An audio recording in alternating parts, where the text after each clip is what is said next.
जी, नमस्कार दोस्तों, ज्ञानालय में आपका स्वागत है। जैसा कि हम लोग जो है पीजीटी का जो एग्ज़ामिनेशन हुआ था कल 16 तारीख को इवनिंग वाले शिफ्ट में, ईएमआरएस वाले में, उसमें हम लोगों ने जो है जो आईसीटी का कंप्यूटर का था उसकी पूरी एनालिसिस, उसका पूरा आंसर विथ एक्सप्लेनेशन हम लोगों ने पढ़ लिया था। आज की इस वीडियो में हम लोग जो इसका हिंदी वाला पोर्शन था, जो 10 क्वेश्चंस हिंदी में पूछे गए हैं, उसका हम लोग देखेंगे। एक बार जो है आंसर की तो हम लोग जानेंगे ही जानेंगे कि आंसर क्या है, उसका एक्सप्लेनेशन भी जानेंगे और ये देखने के प्रयास करेंगे, एनालिसिस करेंगे कि हमारे जो और एग्जामिनेशन ईएमआरएस के होने वाले हैं उसमें किस तरह के हिंदी के क्वेश्चंस बन सकते हैं। तो पहला देख लीजिए, ये है प्रश्न संख्या 141 से लेकर 143 के लिए गद्यांश बेस पे है। जैसा कि हम लोगों ने प्रिंसिपल वाला भी हिंदी देखा था, जो प्रिंसिपल का एग्जाम हुआ था ईएमआरएस प्रिंसिपल का, उसमें भी गद्यांश दिया गया था। तो हिंदी में जो है एक गद्यांश पूछा जा रहा है। दोनों जो कल वाले पेपर हुए थे 16 तारीख में, उसमें प्रिंसिपल में भी गद्यांश पूछा गया और ये पीजीटी में भी गद्यांश पूछा गया है। तो गद्यांश ये मान के चलिए कि जो अब आगे वाले एग्जामिनेशन है उसमें गद्यांश आएगा। गद्यांश आ जाता है तो ठीक है, उसमें आसानी से हो जाते हैं। लेकिन इंग्लिश में गद्यांश ये लोग जो है कंप्रीहेंशन नहीं पूछे थे, पिछली वाले में नहीं पूछे थे। अगला जब हम पीजीटी का देखेंगे तो देखते हैं कि उसमें पूछा गया था कि नहीं पूछा गया। तो चलिए पहले गद्यांश ध्यानपूर्वक पढ़ लेते हैं और फिर उस पर आधारित हमें जो है सटीक उत्तर देना है। तो गद्यांश ये है, करुणा अपना बीज अपने आलंबन या पात्र में नहीं फेंकती है, अर्थात जिस पर करुणा की जाती है वह बदले में करुणा करने वाले पर भी करुणा नहीं करता, जैसे कि क्रोध और प्रेम में होता है, बल्कि कृतज्ञ होता है अथवा श्रद्धा या प्रीति करता है। बहुत सी औपन्यासिक कथाओं में यह बात दिखाई गई है कि युवतियां दुष्टों के हाथों से अपना उद्धार करने वाले युवकों के प्रेम में फंस गई हैं। कोमल भावों की परिकल्पना करना सदैव सहज और सरल नहीं होता है। क्या बात कही गई है इसमें? इसमें कृतज्ञता की बात कही गई है, करुणा की बात कही गई है और यहाँ एक लाइन ये भी बताया गया है कि युक्तियाँ जो है, अरे भाई फिल्मों में आप लोग देखे होंगे, जो हीरो होता है वो पहले क्या करता है, गुंडों मवालियों की पिटाई करता है, लड़की उसी से इम्प्रेस होती थी। वो प्राचीन काल से ही चल रहा है। देख लीजिए, युक्तियाँ दुष्टों के हाथों से अपना उद्धार करने वाले युवकों में प्रेम में फंस गई हैं। फिर चलिए, हमें इससे कोई मतलब नहीं, हमें तो सॉल्व करना है अपना हिंदी का। जिस पर करुणा की जाती है वह करुणा पाकर क्या होगा? जिस पे करुणा की जाती है वो निराश होता है, लाचार होता है, प्रतिकार नहीं होता है, प्रीतिकर नहीं होता है या कृतज्ञ होता है। बताइए इसमें क्या होगा? हम्म तो जिन्होंने ये कहा ना डी, ये टिक उक पे मत जाइए। वो जिसने लगाया उसने लगाया, आप अपने मन से लगाइए, अपना ध्यान लगा के लगाइए। तो जिस पे करुणा किया जाता है उसको कृतज्ञ कहते हैं। जो आपकी कृतज्ञता, आपका करुणा ना माने, उसका क्या कहते हैं? उसको कृतघ्न कहते हैं। यानी कृतज्ञ का विलोम होता है कृतघ्न। तो लेकिन यहाँ पे क्या है, जो जिस पर करुणा की जाती है वह करुणा पाकर क्या होता है? कृतज्ञ होता है। अगले पे चलते हैं। 142वां क्वेश्चन ये है कि जिसकी परिकल्पना करना सदैव सहज और सरल नहीं होता है, वो क्या है? जिसकी परिकल्पना करना सदैव सहज और सरल नहीं होता है, वो क्या होता है? कोमल भावों की, श्रेष्ठ अनुभवों की, सहज अनुभूतियों की या भविष्य में उन्नति की। आइए पीछे आते हैं, जिस पे ये आ जाइए, लास्ट लाइन इस पे देखिए। कोमल भावों की परिकल्पना करना सदैव सहज और सरल नहीं होता है। तो यह है कोमल भावों की। आ जाइए, ये देखा ना, किसकी परिकल्पना करना सदैव सहज और सरल नहीं होता है? कोमल भावों की। राइट आंसर आपका कोमल भावों की हो गया। फिर 43 पे आ जाइए, करुणा करने वाले पर करुणा कौन नहीं करता? करुणा करने वाले पे पढ़ने पर भी करुणा कौन नहीं करता? दयालु, जिस पर करुणा की जाती है, प्रेमी या श्रद्धालु। तो देख लेते हैं पीछे, ये पहली लाइन है, इसमें देख लीजिए, यहाँ पे आ जाइए। करुणा करना अपने बीज के आलम्बन या पात्र में नहीं फेंकती, अर्थात जिस पर करुणा की जाती है वह बदले में करुणा करने वाले पे भी करुणा नहीं करता, जैसे कि प्रेम, क्रोध और प्रेम में भी होता है, बल्कि कृतज्ञ होता है। तो यहाँ पे आ जाइए। तो कौन नहीं करता? जिस पे करुणा की जाती है वो भी करुणा का जो है, करुणा करने वाले पर भी करुणा नहीं करता। वो कौन है? जिस पे करुणा की जाती है, जो कृतज्ञ व्यक्ति होता है वो भी नहीं करता। तो राइट आंसर आपका यही हो गया। प्रेमी, श्रद्धालु, दयालु, इन शब्दों का प्रयोग ही नहीं हुआ। प्रेमी का तो प्रेम तो हुआ, लेकिन प्रेमी, श्रद्धालु ये सब शब्द आए ही नहीं है पूरे पैराग्राफ में। तो राइट आंसर आपका यही है, सेकेंड ऑप्शन इसमें। फिर सप्ताह में एक बार प्रकाशित होने वाला ये पूरा वाक्यांश दिया गया है। इस वाक्यांश के लिए आपको एक शब्द लिखना है। सप्ताह में एक बार होता क्या होगा? पाक्षिक, मासिक, अर्धमासिक या फिर साप्ताहिक। बहुत इजी है। हिंदी में 10 में से 10 कोई लेके आइएगा। इंग्लिश भाई लेकिन है तो क्वालिफाइंग इंग्लिश में, लेकिन जो हॉस्टल वार्डन और बाकी लोगों का है जिनमें मेरिट बनेगी वो लोग पूरा 10 में 10 करके आइएगा। वैसे भी जिनका अधिकतम आप लोग करिएगा। सप्ताह में एक बार होने वाला मतलब होता क्या भाई? साप्ताहिक ना। सप्ताह में एक बार प्रकाशित होने वाला मतलब साप्ताहिक। पाक्षिक का मतलब होता 15 दिन पे, 15-15 दिन का पाक्षिक होता। मासिक का मतलब हो गया 1 महीने का। अर्धमासिक मतलब आधे महीने का। तो साप्ताहिक आपका राइट आंसर हो गया। फिर निम्नलिखित में से एक पक्षी का पर्यायवाची नहीं है। पक्षी का पर्यायवाची नहीं है। नहीं को अंडरलाइन करिए। हर बार मैं बोल रहा हूँ नहीं, असंगत, ये सब जहाँ पे आ जाए उसको अंडरलाइन कर दीजिए तुरंत। जो प्रिंसिपल वाला हुआ था मॉर्निंग में, उसमें अश्व का पर्यायवाची पूछा गया था। घोड़े का। अश्व का पर्यायवाची नहीं है। यहाँ पे पूछा गया कि पंछी का पर्यायवाची नहीं है। पखेरु, नभचर, निशाचर या अंडज। बताइए इसमें कौन सा पर्यायवाची पक्षी का नहीं है? प्राण पखेरु उड़ गए, सुने हो ना कभी हिंदी में? प्राण पखेरु उड़ गए। पखेरु का मतलब भी पक्षी होता है, तो ये तो पर्यायवाची है।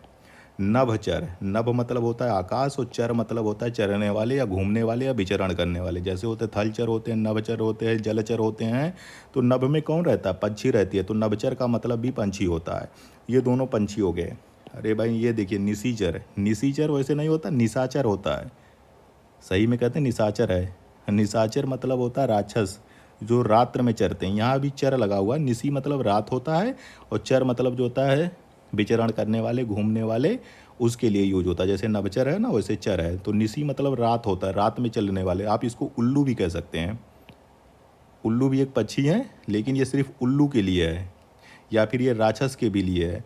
लेकिन इसका ये पक्षी का पर्यायवाची नहीं है। ये बेसिकली राक्षस, निशाचर कहते हैं ना, निशाचर भूत पिशाच निकट नहीं आवे, निशाचर उसी में भी आता है। तो निशाचर है, ये है आपका राक्षस के लिए। अंडज का मतलब जो होता है जो अंडे देते हैं, पक्षी भी अंडे देते हैं, तो ये भी पंछी का पर्यायवाची है। तो जो पंछी का पर्यायवाची नहीं है वो है निशाचर।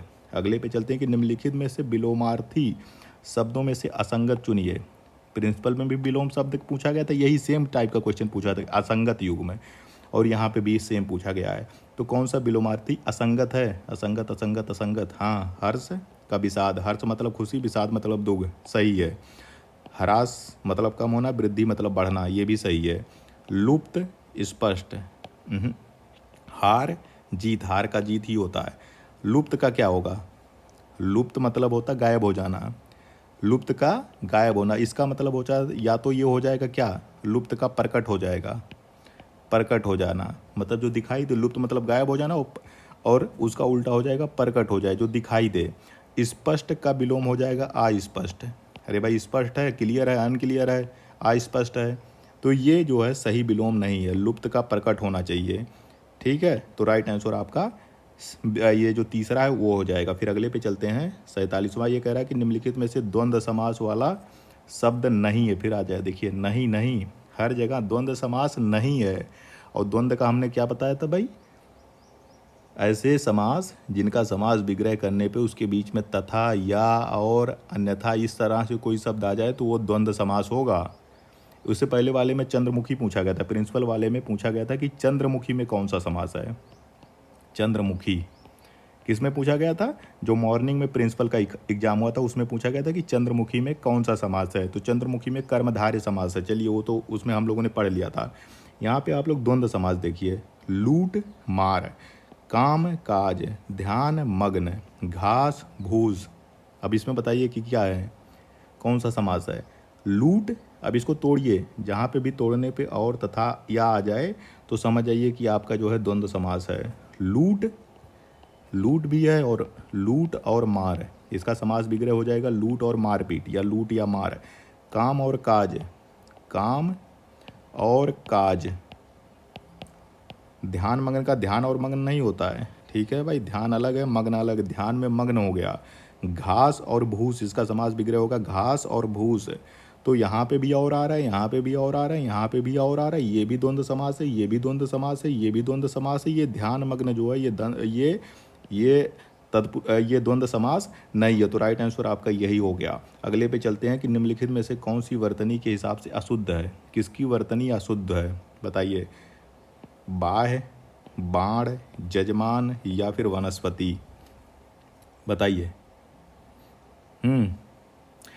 तो बाह्य तो सही है, ब्रह्म बाह्य सही है, बाण भी सही है, यजमान भी, जो यज्ञ करते हैं उनको जजमान कहते हैं, यजमान कहते हैं, ये भी सही है। ये वनस्पति लिखा ना, वनस्पति होना चाहिए, वाह होना चाहिए, जबकि वाह लिखा हुआ है वनस्पति, वनस्पति। ये सिर्फ यहाँ पे अंतर दिख रहा है, तो यही गलत है। तो राइट आंसर आपका अशुद्ध हमें बताना ना, तो यही अशुद्ध है, तो राइट आंसर आपका चौथा हो जाएगा। अगले पे आते हैं कि निम्नलिखित में से कौन सी विसर्ग संधि, किसमें विसर्ग संधि है। विसर्ग संधि कितने प्रकार की संधि होती है? संधि होती है 3 प्रकार की। वर्णों के मेल को संधि कहते हैं, और संधि 3 प्रकार की होती है, स्वर संधि, व्यंजन संधि और विसर्ग संधि। जहाँ पे आहा की मात्रा आ जाए, है ना, आहा की मात्रा आ जाए वो विसर्ग संधि है। निष्फल, सज्जन, तल्लीन, उच्चारण, इसमें बताइए कहाँ पे जो आपको भी विसर्ग संधि मिलेगा। तो यहाँ पे देखिए, सज्जन का अगर आप इसका जो है संधि विच्छेद करोगे तो ये सतजन हो जाएगा, मतलब ता में हलंत आधा ता, सतजन हो जाएगा। और उच्चारण में उत हो जाएगा, उत्चारण। तल्लीन में तत्लीन हो जाएगा, तत प्लस लीन, ठीक है, तत्लीन। तो ये जितने हैं ना, ये तीनों सज्जन, उच्चारण, तत्लीन, ये सब जो है किसके ये है, सब ये व्यंजन संधि हैं, सब व्यंजन संधि हैं, ठीक है। सज्जन, उच्चारण, तल्लीन, ये सब व्यंजन संधि के उदाहरण। अगर निष्फल का अगर आप लोग जो है संधि विच्छेद करोगे तो ये हो जाएगा निह धन फल। निह, आहा की मात्रा आ गई, निह धन फल, ये हो गया निष्फल, ठीक है। तो एक यही तो पूछा जा रहा है कि विसर्ग संधि कौन है, और जहाँ पे भी आहा की मात्रा आ गई वो विसर्ग संधि का एग्जाम्पल है। सिर्फ निष्फल में आपको जो है निह धन फल, इसका संधि विच्छेद होगा, और यही एकमात्र जो है इस चारों में से विसर्ग संधि। आज के इस वीडियो का अंतिम क्वेश्चन है कि अक्ल का दुश्मन मुहावरा। इससे पहले वाला जो प्रिंसिपल वाला हुआ था उसमें क्या पूछा गया था, उसमें पूछा गया था उसका जो मुहावरा, उसमें भी एक मुहावरा पूछा गया था। उसमें पूछा गया था कि 8 आंसू गिराना, 8 आंसू गिराना, ये प्रिंसिपल वाले में पूछा गया है, और ये आपका पीजीटी में पूछा गया है। बता दे रहा हूँ, दोनों का कंपैरिजन आपको याद रहे, पता रहे कि क्या क्या चीज़ें चल रही हैं एक दूसरे के साथ। फिर अकल का दुश्मन होना या अकल का अंधा होना, होता तो अंधा भी होता है, अकल का अंधा होना या अकल का दुश्मन होना, ऐसे 8 आंसू गिराना या 8 आंसू रोना होता है, ठीक है। इसका मतलब होता है रो रो के पश्चाताप करना, और अकल का दुश्मन है ही है तो समझ जाओ कि उसको कुछ नहीं आता, मूर्ख है, पागल है, धूर्त है। तो कहाँ पे ईर्ष्यालु व्यक्ति, अरे नहीं भाई, बुरा व्यक्ति नहीं, विद्वान का दुश्मन होने दो, कोई फर्क नहीं पड़ता है। तो अकल का दुश्मन मतलब जो का वही तो अकल का दुश्मन है, जिसको अपने अकल से कोई प्रेम नहीं है, और जिसको प्रेम नहीं है उसको कुछ ज्ञान तो होगा नहीं। तो अकल का दुश्मन होने का मतलब होता है मूर्ख व्यक्ति, धूर्त व्यक्ति, पागल व्यक्ति। तो राइट आंसर आपका ये हो जाएगा। अब इसको हम लोगों ने हिंदी यहीं पे देख लिया, अभी हम लोग जो है इसका इंग्लिश भी देखेंगे पीजीटी का, कि उसमें किस लेवल का इंग्लिश पूछा गया है।